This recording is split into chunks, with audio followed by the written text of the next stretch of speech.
Yo, growing up, my pops and I, we played all types of games.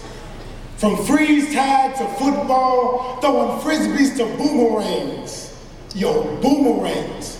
No matter how far we threw the disc, it would never forget from whence it came. You see, it always seemed to come back again.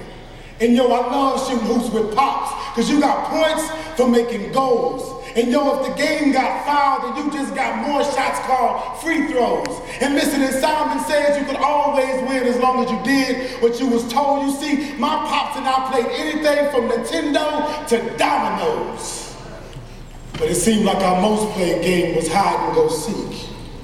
He would tell me to close my eyes and count to 10, and he warned me not to peek. And once I began to count about 3/4 of the way, I would say, I figured that my father was about 5 seconds away in the distance, because somehow I knew that by 6 o'clock would be too late, because you see, Dad always made sure that I ate. You see, this was at the age of 9 when I first started counting 10. Ready or not, Dad, let the games begin. In a matter of 10 seconds, my eyes were open, each step bringing me closer to my pops, at least that's what I was hoping. And as I turned each corner of the house and expected to see his face, you see, seeking for my father drew me further from home base. Because Dad set rules, but he did set boundaries. So every corner that I turned in life had me searching my surroundings, taking advice from unsound things, because you see, several years had gone by, my dad was still in hiding. So my mom and my sister joined in to see if they could help find him. So I left them with the rules and the instructions. As I began to walk these streets of destruction, you see, I found it harmless to homogenize with the effects of these causes. I watched greed breed thieves among robbers, while men stole hopes and dreams from fathers, leaving sons and brothers to become fathers. You see, this world forced me to become a perfect man without giving me the perfect role model. And yo, it was sad, because it was Dad that left the aftermath and told us to solve it, while the remainder of the family had the multiplications of dividing and choose to equal the effects of what we ordered, while these fractions of seeds square root the family trees of tomorrow, while Daddy lopes like slopes, rise over one, carry the one, made this problem even harder.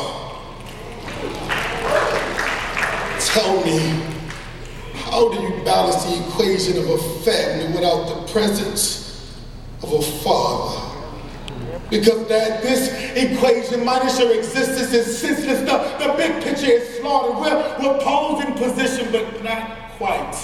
Snapshots taken, but we're not exposed to the light, shaken, but still no images are in sight. Listen, Dad, I am your son. I cast images of your reflection. I said, Dad, I am your son.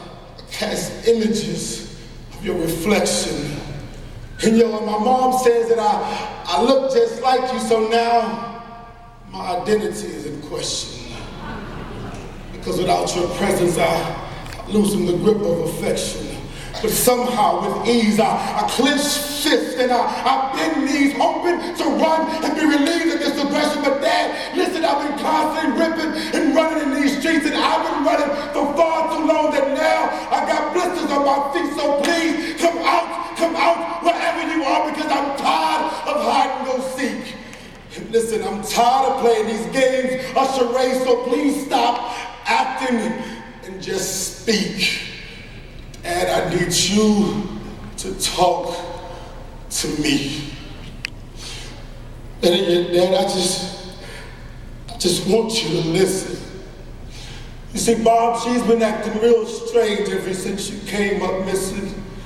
She's been wandering in dark places just to get men's attention, and some nights I've even seen my little sister following her in the distance. So Dad, I'm counting on you to come over and fix this. I close my eyes and I realize that I'm still counting on you. And listen, there's 18 million others that's counting on you too. 90% of which have become runaways. 80% 60% became rapists because their anger has been displaced. 70% became pregnant or even dropped out of school, while 60% committed suicide. Dad, they were just dying to be with you.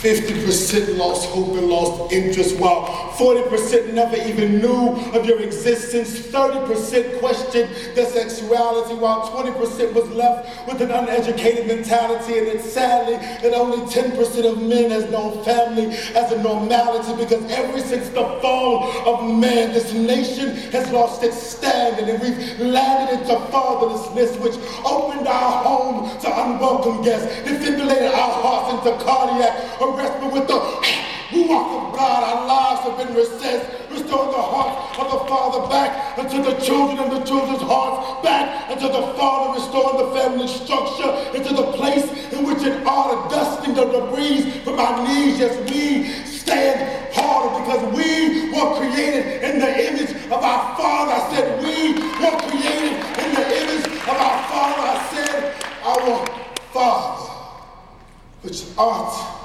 in heaven.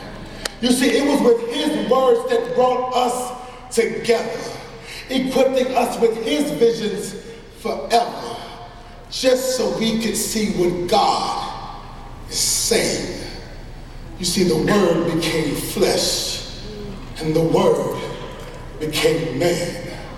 And this man managed to come from a manger, while manhood manufactured the Savior. And at the mention of his name, he manifested a manual, and he left the definition of a man inside of a manual. I said he left the definition of a man inside of a manual. Freedom School, listen, I said he left the definition of a man inside of Emmanuel. Thank you.